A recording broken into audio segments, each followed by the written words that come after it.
प्रिय मित्रों, जय मसीह की। आशा करते हो कि आप स्वस्थ हैं, आप मस्त हैं, आप प्रभु के कार्य में व्यस्त हैं। मित्र, मैं आशा कर रहा हूं कि आप इन वीडियो को देखते हैं और आशीष पाते हैं। प्रियो, ये मैटर थोड़ा सा हटकर है बाइबल का, जो फलस्तीनियों के विरुद्ध सिमसोन की लड़ाई है, जो परमेश्वर उसे उभारता है और परमेश्वर उसे तैयार करता है और परमेश्वर उसके कार्यों को भी बिगाड़ता है और उसके लिए लड़ाई का कारण भी बना देता है। पीछे इन सब कहानी के पीछे परमेश्वर का हाथ है। और आज हम इस वचन को देखने जा रहे हैं कि सिमसोन का फलिस्तियों को पराजित करना, यह हेडिंग है। और हम 15वें अध्याय में हैं, न्यायों की किताब के 15वें अध्याय में, और उसके 9 पद में आ चुके हैं। और यहाँ पर हम इस बात को देखते हैं, वो इस प्रकार से है। तब फलिस्तियों ने चढ़ाई करके युद्धा के देश में डेरे खड़े किए और लई में फैल गए। तब यहूदी मनुष्यों ने उनसे पूछा, तुम हम पर क्यों चढ़ाई करते हो? क्या कारण है कि तुम हम पर चढ़ाई करते हो? क्योंकि फलस्तीनी हमेशा उन्हें तंग किया करते थे, उन पर अंधेर किया करते थे। और ये यहूदी लोग इकट्ठे हुए और यहूदी लोग इस बात को नहीं जानते थे कि सिमसोन ने उनके फसल को उजाड़ दिया है, जला दिया है और विनाश कर दिया है। सिमसोन के बारे में ये लोग नहीं जानते थे कि फलिस्तियों के लिए वो एक उजाड़ का कारण बना है।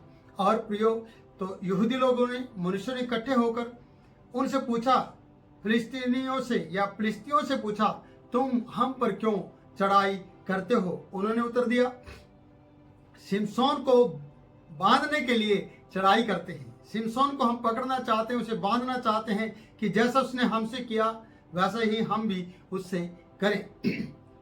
देखिए, जो करोगे वो भरोगे और जैसा उसने किया वैसा हम करेंगे। ऐसा कहकर यहूदियों को उन्होंने कहा है कि सिमसोन को हम पकड़ना चाहते हैं, सिमसोन को हम ले जाना चाहते हैं, सिमसोन ने जो हमारे साथ किया हम उसके साथ करना चाहते हैं। पर यहूदी लोग इस बात से अनजान थे कि सिमसोन ने उनके खेतों को जला दिया है। इसलिए प्रियो, आगे जब हम 11 पद में आते हैं, वहां हम देखते हैं, तब 3000 यहूदी पुरुष एताम नामक चट्टान की दरार में जाकर सिमसोन से कहने लगे, क्या तू नहीं जानता कि फलिस्ती हम पर प्रभुता करते हैं? तू नहीं जानता कि फलस्तीनियों के हम अधीन हैं और वो हम पर प्रभुता करते हैं और हमारे पर अंधेर भी करते हैं। हम उनके अधीन रहते हैं, हम उनके किस्म से गुलाम हैं और तू उनसे पंगे लेता है।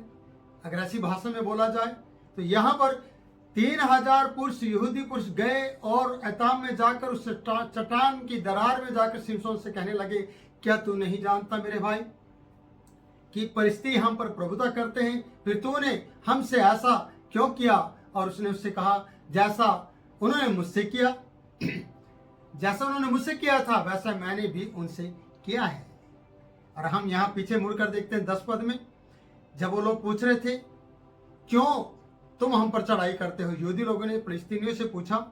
तब उन्होंने कहा कि जैसा सिमसोन ने हमारे साथ किया वैसा ही हम भी उसके साथ करेंगे। अब सिमसोन का भी यही जवाब है, जैसा उसने मुझसे किया वैसा मैंने भी उनसे किया है। अब देखिए, कहां से कहां तक ये लड़ाई चलती आ रही है, कहां से कहां तक ये बदला लेने की भावना चल रही है और किस तरीके से इंसान बदला लेता है। और यहाँ पर हम देखते हैं कि सिमसोन ने उन लोगों को इस प्रकार से बताया कि इन्होंने कहा कि वो हम पर प्रभुता करते हैं, फिर तूने ऐसा क्यों किया? और उसने कहा, जैसा उन्होंने मुझसे किया था वैसा मैंने उनसे भी किया है। क्यों?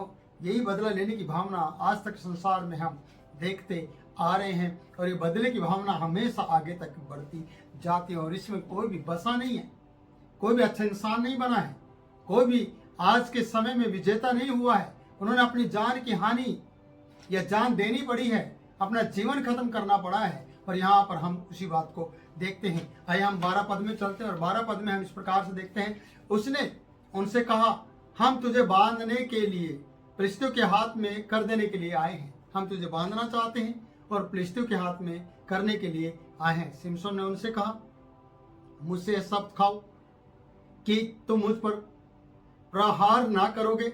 उन्होंने कहा, ऐसा ना होगा, हम तुझे बांध कर उसके उनके हाथ में कर देंगे, परंतु तुझे किसी रीति से मार ना डालेंगे। तब वे उसको 2 नई रस्सियों से बांध कर उसे चट्टान में से ले गए। 2 नई रस्सियों से बांध कर उसे चट्टान में से ले गए।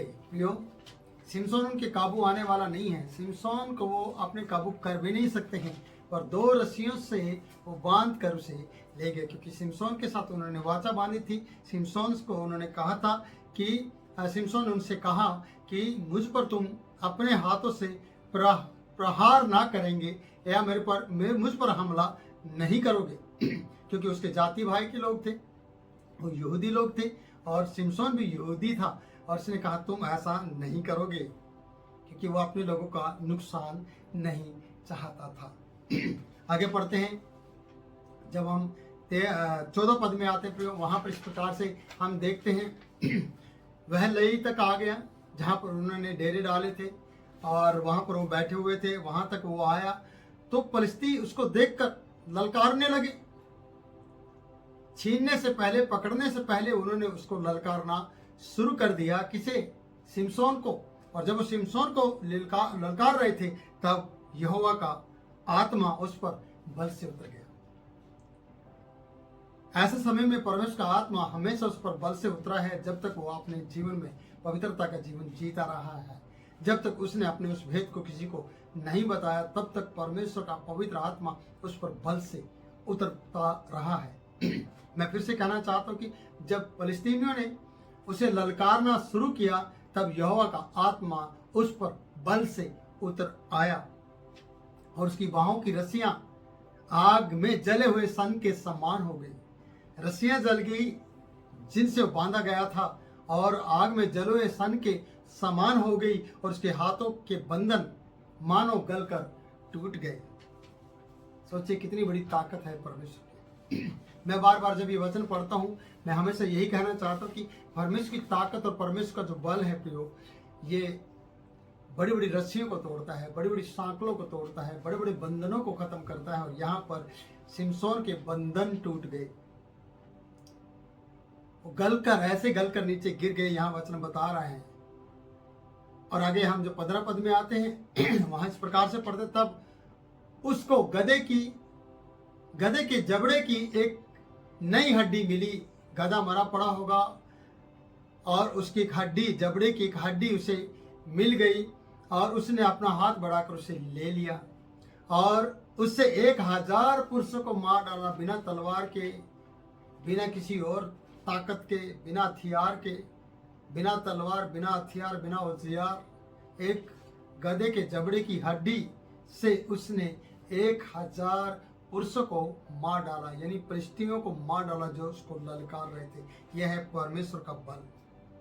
बड़े बड़े दल चकित हो जाएंगे, बड़े बड़े दल का बल जाता रहेगा। जब परमेश्वर का बल आपके ऊपर आएगा, तो प्रियो, सिमसोन के अंदर इस बल को हम देखते हैं परमेश्वर के आत्मा के रूप में, बल के साथ। एक बड़े दल को 1000 लोग थोड़े नहीं होते, 1000 लोगों की जो संख्या होती है वो बहुत होती है।